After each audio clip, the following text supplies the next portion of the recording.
ભાઈ કુદરતી રીતે કોઈ ક્ષતિ રહી ગઈ હોય શરીરમાં, કોઈકને હાથ ન રહ્યો હોય, કોઈને પગ ન રહ્યો હોય, એવા લોકો મહા મહેનતે કરી અને ગોલ્ડ મેડલ જીતી લાવે અને આ ભારત દેશનું નામ રોશન કરે. અને આપણે હાથ ને પગને બધું સારું હોય અને છતાં એમ કહીએ આપણથી કાંઈ ન થાય, તો પછી બીજું તો શું થવાનું મારા વાલા? ખાવાનું થવાનું બે હાથથી તો. એટલે આવી નબળી વાતો કરી માણસના મેન્ટાલિટી નબળી થાય અને માણસ પોતે માનસિક રીતે નબળો પડી જાય. એટલે મજબૂત મનોબળ વાંચવા, આવા મહાપુરુષોના જીવન ચરિત્રો વાંચવા મિત્રો. ઓલિમ્પિકની અંદર એક હાથ ન હોય ને ગોલ્ડ મેડલ જીતી લાવે ને દુનિયા આખી જ એને સલામ અને વંદન કરતી હોય મિત્રો, તો આપણને તો ભગવાને બે હાથ આપ્યા, આપણે કોઈના માટે સારા કાર્ય ન કરી શકીએ? એક પગ ન હોય તો ગોલ્ડ મેડલ જીતી લઈ આવે મિત્રો. આ કંઈ જીવિત એવી સામાન્ય ઘટના નથી, આ સાક્ષાત ભગવાન મળી જાય એવી ઘટના છે મિત્રો. જો આવી ઘટનાઓ, આવા પુરુષો હે, શહીદ ભગત છે આપણા માટે કેવડી મોટી શહીદી વહોરી. કોના માટે કર્યું હે? ભારત દેશના નવયુવાન માટે, ભારત દેશના આખા ભારતીય સમાજ માટે શહીદ ભગતસિંહે જે સુખદેવ અને રાજ્યગુરુ હસતા હસતા ફાંસીને માછડે લટકી ગયા હતા. કોના માટે લટક્યા હતા? આપણા માટે કે બીજા માટે? નહીં, આપણા ભારત દેશ માટે, આપણી ભવ્ય સંસ્કૃતિ માટે, આપણી દિવ્યતા માટે મિત્રો.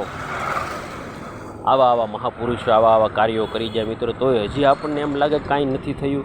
અરે ઘણું બધું થયું છે ને. હવે આપણા ભાગમાં જેટલું આપણે આવ્યું ને એટલું આપણે કરવાનું છે મિત્રો, વધારે નથી કરવાનું.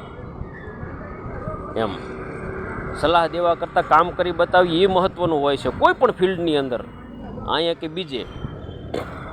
આવી વાતો કરી અને મિત્રો લોકોની અંદર, લોકોના જીવનની અંદર, લોકોના પ્રાણની અંદર જો આપણે સંક્ષિપ્તતા દાખવશું, આપણે દિવ્યતા પૂરશું, તો લોકોની અંદર એક ઉત્સાહ વધશે, એક જિમ્મેદારી વધશે અને લોકોને એક આનંદ કરવાનો અવસર મળશે, મોકો મળશે. કારણ કે જીવનની અંદર આનંદ અને અવસર ક્યારેક જ ભેગા થાય. અવસર હોય તો ક્યારેક આનંદ ન મળતો હોય, અને આનંદ મળે ત્યારે ઘણી વખત અવસર ન હોય. માટે ફરીને કહું છું કે જીવનમાં પરમાત્માને રાજી થઈ જાય, કંઈક એવી દિવ્ય શક્તિઓ રાજી થઈ જાય, પ્રકૃતિ રાજી થઈ જાય, કંઈક એવા નિરાધાર લોકોનો આપણે આધાર બની જાય મિત્રો. એ જ જીવનની અભ્યર્થના છે. બાકી આપણું શરીર, આપણું મન, આ દિવ્ય આત્મા ક્યારે ઓલાઈ જાય એ કોઈને ખબર નથી મિત્રો. કારણ કે કાળની ગતિ કોઈ જાણતું નથી. આ મૃત્યુ લોકમાં ભગવાને આવીને પણ આ મૃત્યુ લોકનો કાનૂન સ્વીકાર્યો છે, તો આપણે તો કાળા માથાના માનવી છીએ, એટલે આપણે તો સ્વીકારવો જ પડે. અસ્તુ, ધન્યવાદ. જય ગરવી ગુજરાત.